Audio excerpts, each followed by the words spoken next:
All right, hey everyone, thanks for coming out this morning.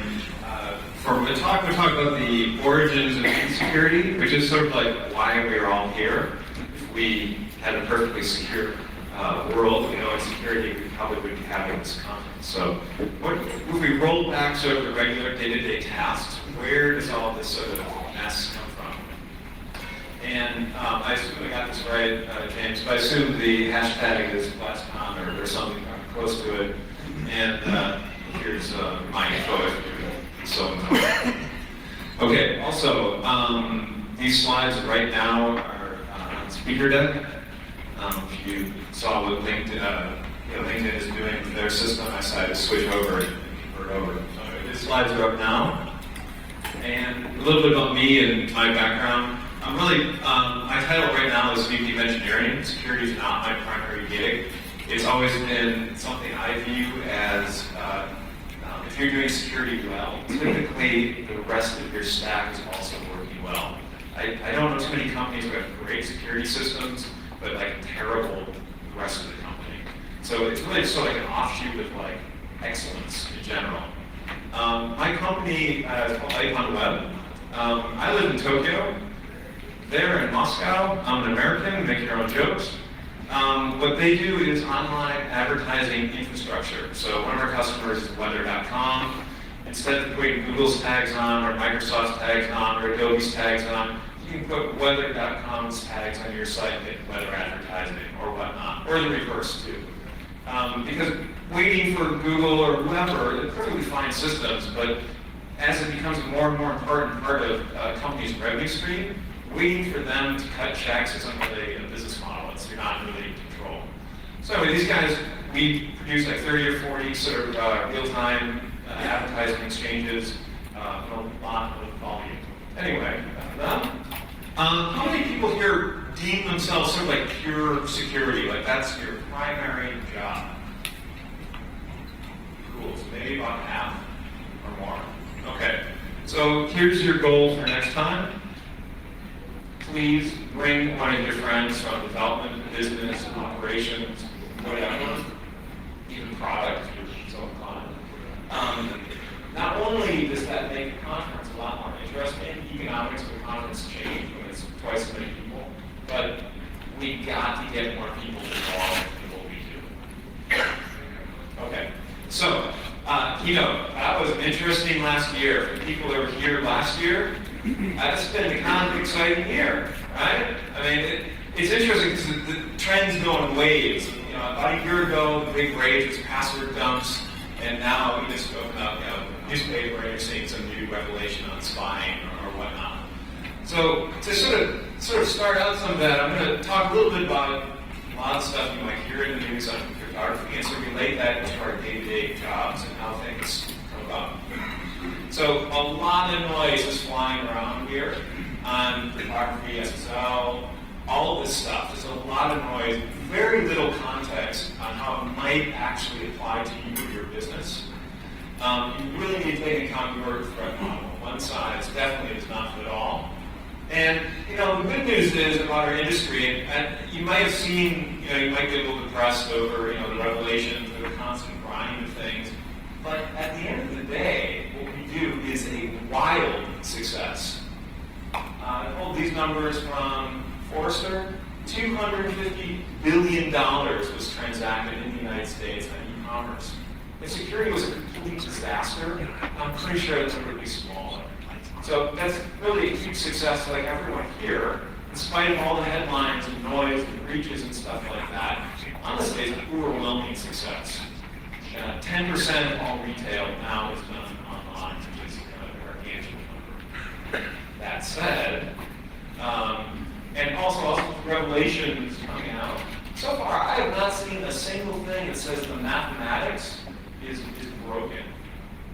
I just haven't seen anything about it saying that fundamentally the systems we're using are broken. So much so, this is a great article. It's not based on leaks. This is based on sort of journalism.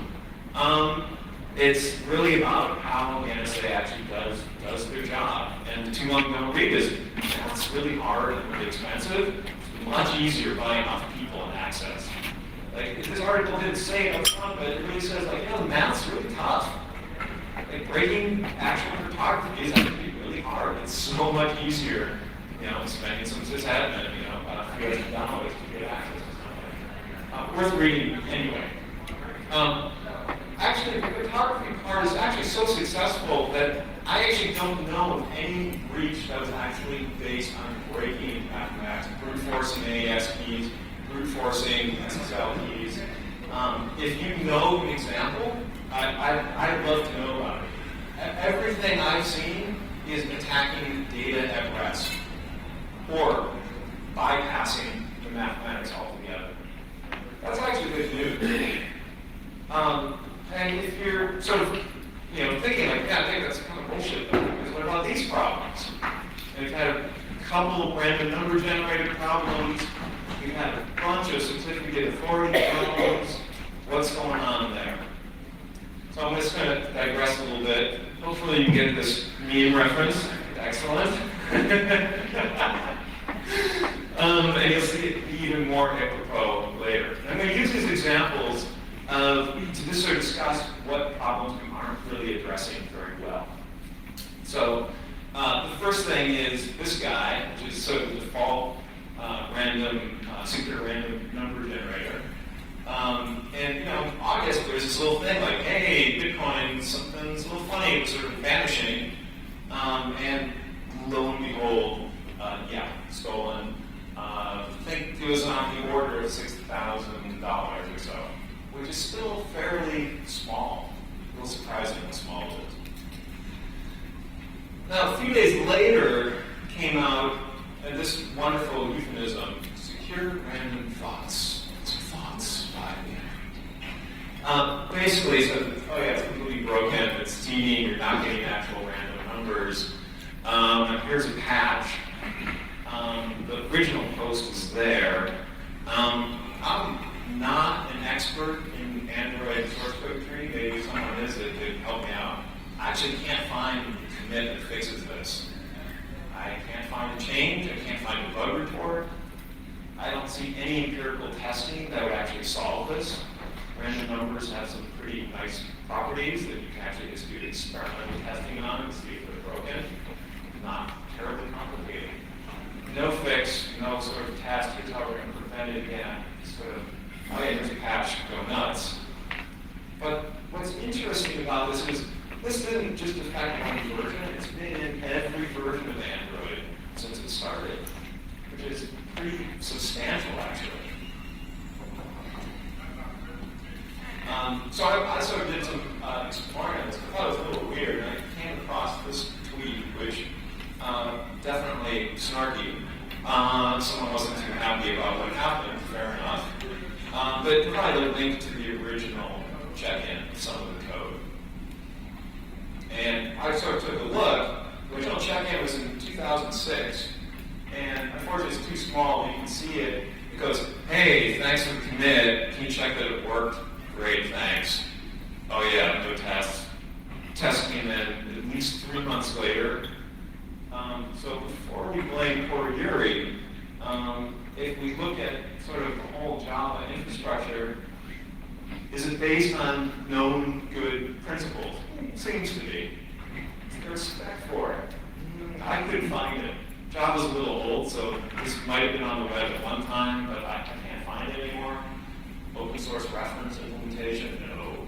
Test vectors, no.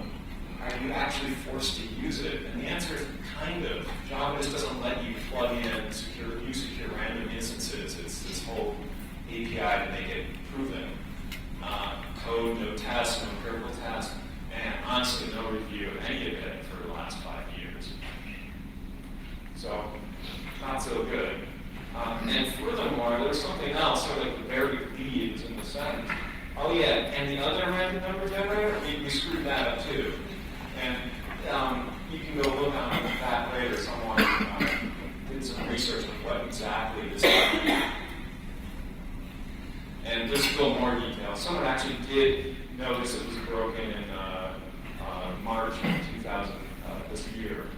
Someone else did some more details. But honestly, very little research or details coming from, I respect Google or any other It's like, oh yeah, we patched everything's cool. So I sort of view this as like a real interesting case in like how everything went wrong. You know, specification, implementation, QA, review. None of this is terribly hard. None of it happened. So comparing it to the other things definitely in the news, this came out first. You know, NIC is getting a lot of crap, and they probably have demands we can't even imagine. Standards is money. So the stuff these guys have to put up with is pretty shocking. It's a human organization, and certainly has human failings. And yes, we got one of them. This random number generator is one of 3 specified. It got published. However, you can do a search on this. There's nothing terribly new about what I'm saying here. Within 6 months, people were like, this is wrong. Like, this just doesn't, not only is it suspected in the back door, it's also really slow. Like, there's no reason you ever want to use this generator. And all the others, there's 3 of them in the spec, so you don't even have to use it. So something got corrupted. We'll probably never know exactly what happened, but it sort of went awry. However, it is a standard. When we look at it, is it sort of based on known good things? Yes. Is it open and fully specified? Yes. Do we got test vectors? Yes. Do you have to actually use it? No. There's nothing in FIPS requirements saying you have to either implement this or use it. There's 2 others you can use, they're just fine. So even though it's a broken standard, and we know it's a broken standard, it's very clear and you can very specifically understand it's broken, as opposed to the one before, it isn't really quite clear what's going on. So, not only that, the standard got approved by ISO and some European agencies as well. So it's bad. It's a bad standard, sure. It's certainly not the first, and it certainly won't be the last. However, and this is where I think our industry needs to come into play more, standards don't mean to suspend common sense, right? So this came out last week. I don't know who these guys are, and I apologize if I'm picking on you. You know, press release, hey, we removed this broken thing. Well, we knew it was broken, right? We knew it was broken in 2007. You didn't have to wait for Mr. Snowden to release something to know you should have pulled it. You know, like this is stuff we could have made decisions on. I'm pretty sure this is included. So, if something is broken into, you can just sort of subvert the library to use, random number generator number 3. No one actually pick it, but it's there, use it. These guys can remove it at any time. For them to do a press release saying they removed something that was broken is a little weird. And good standards don't do any good if we don't implement them, right? So, TLS 1.2, first, I never noticed this before. The author's company is RTFM Incorporated, which I think is somewhat awesome. I never noticed that before. But the other thing that's shocking is this was approved. Approvals take a long time. It's approved in 2008. That's a long time. And you can't blame the NSA for making our entire industry not implemented.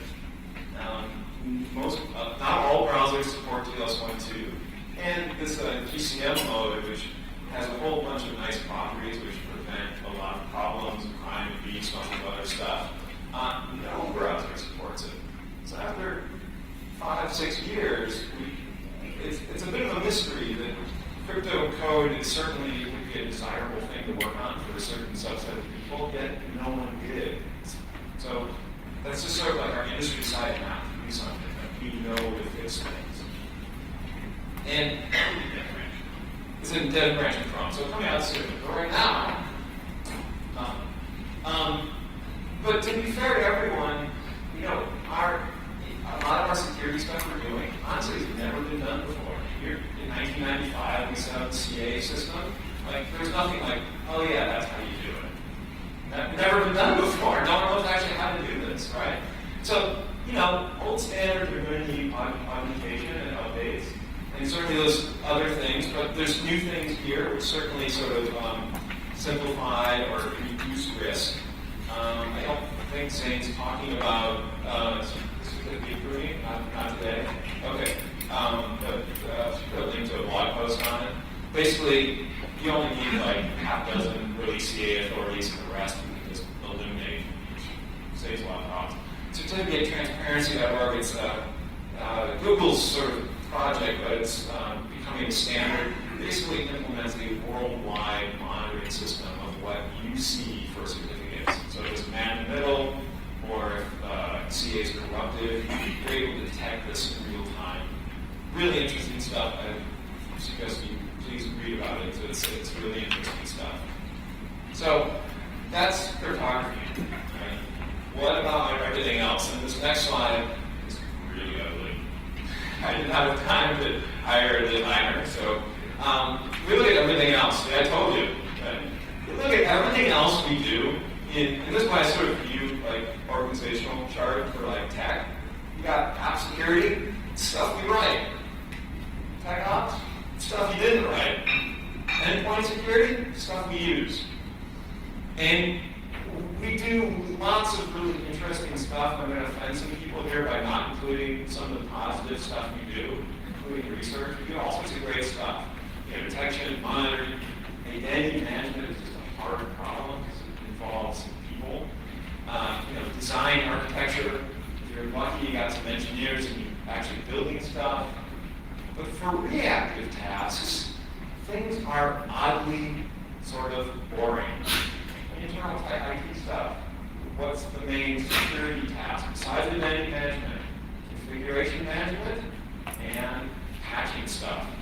Typically C-based applications.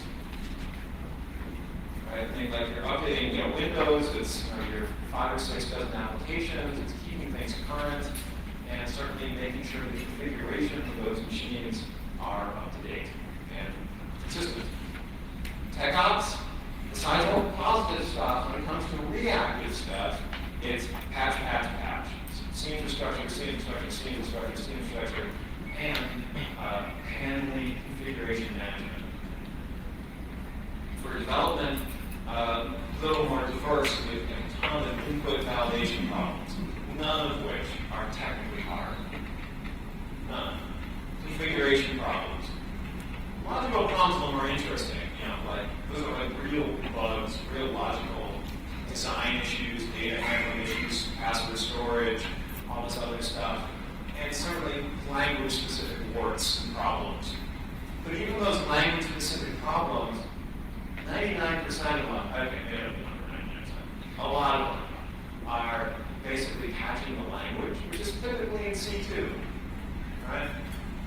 If you look at the CDs at CERT, and look at the high-profile ones, it's like C, language. You don't see too many high vulnerabilities of the language libraries updated. You see PHP updated, you don't see the PHP module updated that much. The really severe ones. PHP is a little different exceptions. It seems like remote code execution happens constantly. But in general, Java libraries, the Java core that's being patched, Java C libraries, they get moved in. So, for the reactive summary, these are the hot things. Patching, configuration management, broken applications, deploying applications, and dealing with C-based infrastructure. So, let's sort of look at this a little bit. This came out 3 weeks ago. Securing more by patching less. And there's absolutely nothing wrong with this sort of guideline. These guys saying, hey, I'm overwhelmed by trying to keep everything up to date. Let's just focus on things that really matter. And this was part of Dan Guido and Trail of Bits and the Exploiting Intelligence project. And okay, this is number 99%. I made it up, but there actually is a real number if you go look at it. It's extremely high, 95%. And you just patch 5 or 6 different things. 99% of the exploits is a lot. That's an incredible number. And so this guy is saying, hey, if you just focus on these, you're going to secure more stuff. I will also point out this website is a problem doing HTML and UTF-8 coding by the little blurb over there. It's like attention to detail. Anyway, so if you just patch these 4 things, you just solve an enormous amount of problems. The problem is, this is actually really hard for a lot of organizations to do. prioritization is important if you can't actually patch everything. If you can patch everything in an hour and across an entire org in like 10 minutes, you'd do it, right? You wouldn't need to even worry about, is it a severe vulnerability, is it not a severe vulnerability? Just do it. But updating even 4 systems is really challenging for a lot of organizations. That's kind of weird. Right? That's sort of the key right there. What can we learn from the hardest apps to deploy? I'm going to use Google as a positive and negative example. So Google Chrome, positive example, which honestly actually changed how a lot of software applications are developed. We've seen a lot of people adopting this model. This is a lovely graph from our Technica showing adoption rates. And what's great is, the difference between these colored bands is about 6 weeks. If you draw a vertical line through them, you're only really touching 2 colors. It's really quite amazing. And if you look at the scale, like, who are these guys? What are these guys? What's going on with them? If I had a consumer website and I saw these guys using old version of Chrome, I'd be like, what? What's wrong with their system? Something is seriously broken with it. Anyway, so that's like a beautiful, beautiful graph, and I talk about all this stuff. And those it's not deployed 100%, it's rolled out gently. Bad release happens, they can roll back, do something else. Let's look at the painful negative example. Not as pretty. If you draw a vertical line, you're touching like 3 or 4 versions. And really, it's only this good, the adoption rates, because people just throw out their phone and buy new ones. That's how most of the adoption is actually occurring here. Carriers just aren't pushing out stuff. This is like a huge problem for Google. These releases are 6 months apart, 3 different versions active at any time, not in control of the release process, slow adoption. It's a disaster for them. So they know that. I assume they've looked at the success of Chrome. And what they're doing is they're chopping away the OS. OS is just going to be for hardware. All the apps, including keyboard, are not going to be auto-updated from their store. Clever. But the point is they're able to release faster and push security fixes independent of the carrier. Apple too. Apple doesn't have a problem getting people to adopt their OS because they've done a pretty nice job of marketing, building demand. It's not a clever way of doing it. But you're now in iOS 7, you're saying, like, oh yeah, all the apps are auto-updated. And I look at some friends' phones and older ones, and you see the number of apps updated, like 100. So they just don't do it. They don't plug in their phone and then push the button. So they're moving to auto-update. Desktop's lagging behind. I can check out, I didn't dare update to Maverick before this presentation. I can do it afterwards. But you're seeing them move in that direction too. WordPress just came out this last week, automatic background updates. A lot of people are going to lose livelihood on that, because I'm sure WordPress has developed quite a security maintenance problem. That's actually, for a web, WordPress is a funny thing. It's an application, a service. For it to be having auto-update is actually really interesting. For a website to auto-update itself, another thing. That's actually pretty good innovation. I just saw this the other day. This is actually following the thread here, is you install FreeBSD, first time it boots up, it pulls down all the security stuff. So it's like, well, don't most people do that? And they're like, yeah, but not everyone does it. And we want to eliminate that source of failure. It's these types of innovations that are really going to change and improve security for a lot of people and save time for all of us. So you can release faster, earlier, safely. These are hard apps to deploy, right? Somehow they're pulling it off. You don't see the problem with Chrome like, oh, I downloaded this crashed and breaks. It's a really complicated C++ application. They're able to push it out to hundreds of millions of people. It can be done. You can deploy quickly, even in complicated applications. But how do we apply this to the desktop? And for people here who are more operationally focused, this is a challenge. How can we make it easier on the desktop? I don't believe that with all the containerization technology, VMs, VirtualBox, Docker, Vagrant stuff, that you can't do something to make it easy to deploy. As an RSA February, didn't see anyone worrying about how can we update Windows. It's a real problem for a lot of companies, so they don't do it. How can we detect if you do push an update to our desktops that it's working? What's your feedback mechanism? I don't have the answer to this. This isn't my specialty, but I believe it can be done if we decide to actually look at it. Okay. And really the conclusion is, how can we make patching and deployment easiest for the dumbest users? Right now it's still a science project. If you run a map shop, like trying to figure out how to manage that for the enterprise, it's actually really hard. Briefly on configuration management, you can go on the web and how should I configure Apache? You'll see the biggest random assortment of stuff, especially after forward secrecy and all this other stuff has come out. It's turning into this big issue. It's somewhat invisible for most users. They configure their website once, they're good. They haven't really thought about it in years. It doesn't have to be a science project. This is the dumbest configuration you can possibly do. It's still SSL lab to getting an A. You can memorize that. I like that. Could it be a lot better because of compatibility problems? Absolutely. But it doesn't have to be so complicated. However, if you're really smart to figure out a beautiful configuration, being smart won't save you. This happened to me actually a few weeks ago.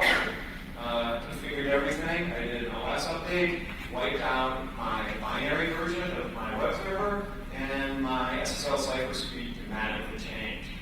And I only noticed it sort of by accident. Silent changes happen. I've been at companies that were doing router changes. Poof, certain parts of the site don't have SSL anymore. They're silent. No.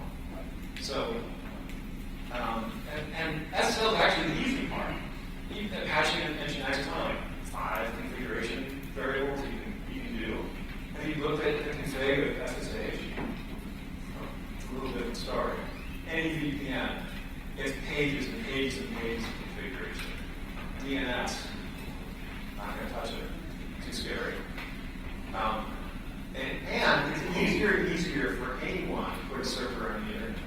So our challenge here is, how can we make it safe to configure a server and keep it secure easily? When you start patching Nginx, you configured SSL v2 for some bizarre reason. I think you slapped it in there 10 years ago. There's no warning, nothing, silent. How can we make it easier for people to detect problems? So this is actually probably a really easy patch to put in. I don't know if we'll ever do something, but it's little things like that is warning people anyway. Right now there's no warning. Can we do this for application development? Ruby on Rails breakdown, static analysis on commit. You commit something that is broken security-wise, you get an email. Fix it, you get another email saying thanks. I don't know anything about Ruby on Rails, but I do know if I started and have this running, I'm not going to make certain types of mistakes. That type of sort of hand-holding is really important for us going forward. And I'm pretty sure if we can do a static analysis for Ruby, pretty sure we can write one for Apache config or your SSH config, warning the user what's going on. Just don't see those things right now. Cryptographic primitives, this is fresh off us making the slide this morning. Unfortunately, I got cut and paste the API of PHP script module, and interestingly enough, there's some issue going on with Google and safe browsing. But either way, we're on cryptographic primitives, great for research. Developers really just don't need to be using them. It's just not an appropriate level for business. All right, so PHP is interesting because if you go up the food chain just a little bit, you get PHP Crypt, which is a great API for handling legacy passwords, a horrible API for writing new ones. And it's pages of configuration stuff, and it looks like there's only 2 parameters, but in actuality, the second parameter is a magic string you gotta manually create, and it's really complicated. The odds of any developer getting this right is about 0. I mean, I guess it's better than using the wrong cryptographic primitives, it's a step in the right direction, but way too hard for people. Now, the good news is, what's the actual goal? Your goal isn't to use crypt.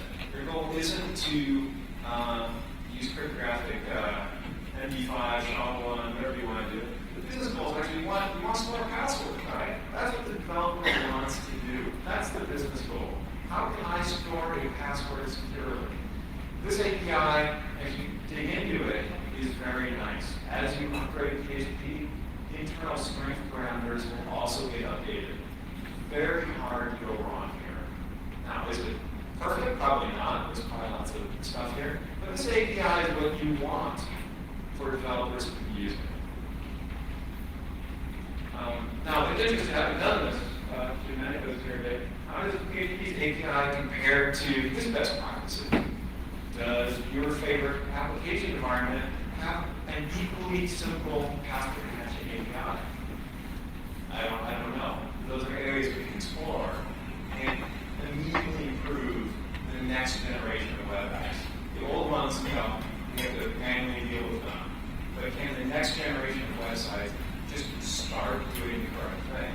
Right now, most likely there's no chance of that. Some more stuff where we intentionally make it difficult for developers. Every programming language has some random number generation. And it's sort of a leftover from like the 80s, when it was kind of an interesting computer science problem to figure out how to generate random numbers with nice distribution. We actually know how to do that using cryptographic stuff now. Before that, it was a very interesting science project. Problem is, those are available. I need a random number, I go to the random number thing, which is really designed for physics and math, not security. So there's been any number of password reset codes, auto-generated passwords, just broken because of this type of API. Meanwhile, the actual thing you should be using, totally hidden. Not too hard to get to.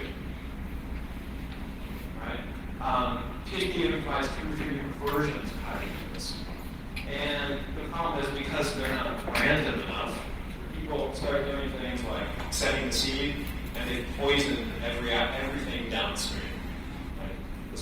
This actually occurred at Etsy before I started. Someone did like, hey, set seed 1 right before a cookie generation thing. Before saying it's time to experiment. Like, it's that easy to do. This would be, hey, NSA, here's how to poison all PHP apps. Just inject this one line in, everyone's reset codes are going to be the same. Right? Here's the thing, if you need to do physics, guess what? These fancy math number generators aren't even good enough for you anyway. It doesn't matter, you just don't care. Your needs are now way beyond what's in security languages. So you're going to link in some new stuff anyway, which you do anyway for your app. For toy applications, password reset code, does it matter if it's 50 microseconds and now it's 500 microseconds? No, we really don't care. It's not kind of making use of it. It's just not really a performance issue. Hey, instead of using the regular one, if you use a secure one, maybe it's going to be a little slower, and it actually turns out to be a performance problem. Hey, you can go write your own. You can actually write the C equivalent random number generator about a line of code. If you need lots of insecure random numbers, go write your own. It's no big deal. Every language makes language trade-offs. Why should this be different? So what if we just swap these two? The default programming language by default will give you secure random numbers.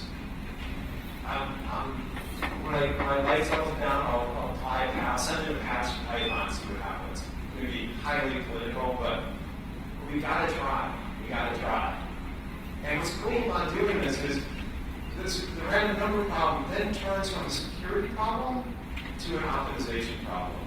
And the number of people interested in making things go faster is probably 100x more than making them secure, 1,000x more. Hey, the random number is slow, okay? You're going to insecure app. Great, that's a problem every computer science student can solve. The security one's harder, so I say make it the default. These are types of things we can do to just proactively prevent problems in the future. And again, instead of making it for the smartest guy, cryptographic primitives, random number generations, you got to be working on how to make it for the dumbest guy. Okay, so C infrastructure. I think I mentioned this already. My hypothesis is high severity CVEs, sir, are overwhelmingly written in C. I eyeballed the last month's worth of stuff, and it was just like, C across the board. Google's just did this third-party bug bounty. Everything they're doing is C-based code. Why? Why are we doing this? C's a beautiful language. The prophets Kerry and Ritchie gave us this Bible. Lean, 270 pages, includes the standard library. The downside is how to use it securely. 545 pages. And especially like the 100 pages devoted to arithmetic. Like,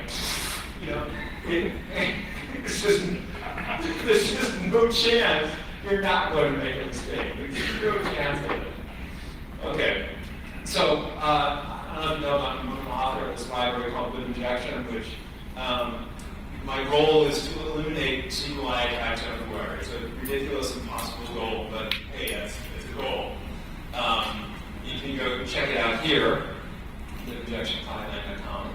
And as I said, it's designed to detect SQL injection, user input, query strings, whatever.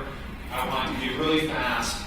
I want to have low false positives because return true is a very easy detector of SQL injection. The hard part is not having false positives. And I want it testable instead of the mess that it is now. But why did I write this in C? Because I'm so good at it? Maybe not. But but why C? Because it's the lowest common denominator. I know if I write it in C, I can plug it in just about every scripting language. I can get it into hardware routers. I can get it into firewall code. I'm able to generate bindings for a few languages. If someone's a good routing hacker, they're probably taking all of our time to make bindings for it. And you're that guy, let's talk. You're Phil Sager.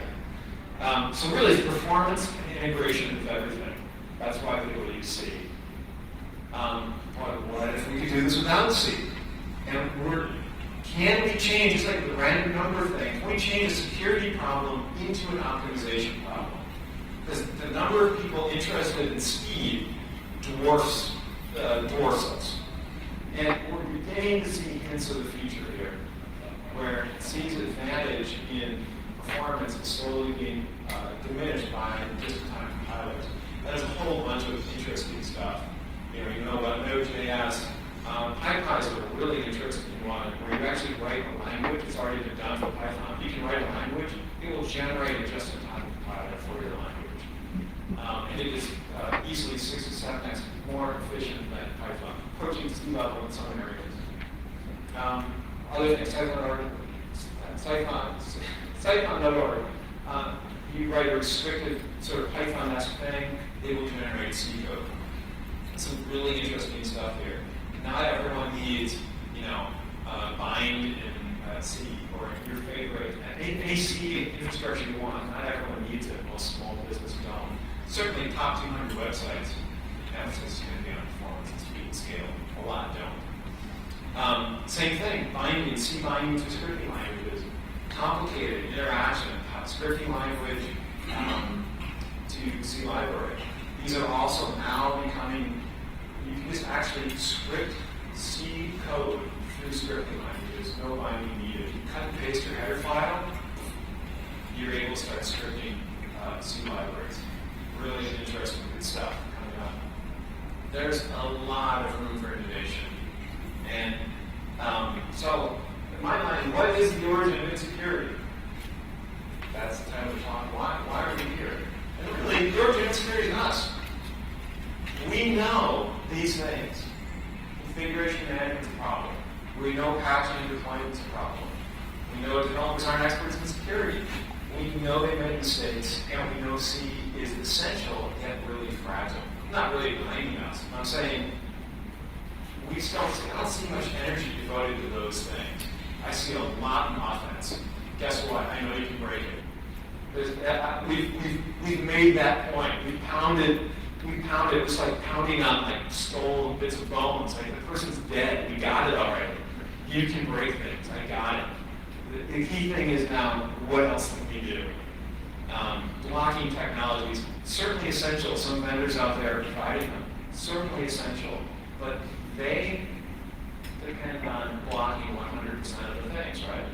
If that's at 1%, not good enough, right? You're gonna get breached. So what I really want is to start seeing some of these problems.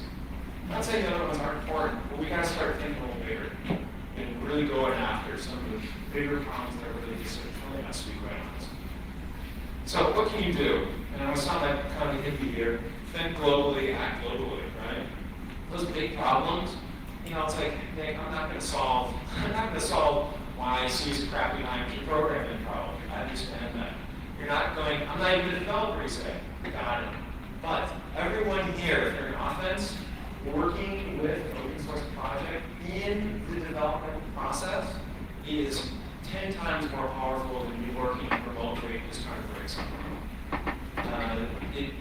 Think big, but then pick a project you can actually help out with.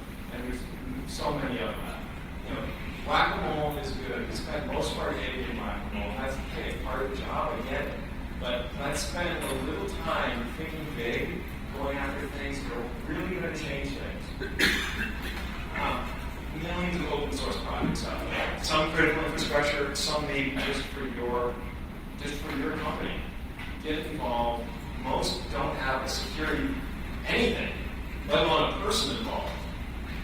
This is something where you can make a huge contribution that will eliminate classes of bugs. You might not get the name on the website and know you wrote something, but you're actually building something, which is maybe hopefully more rewarding.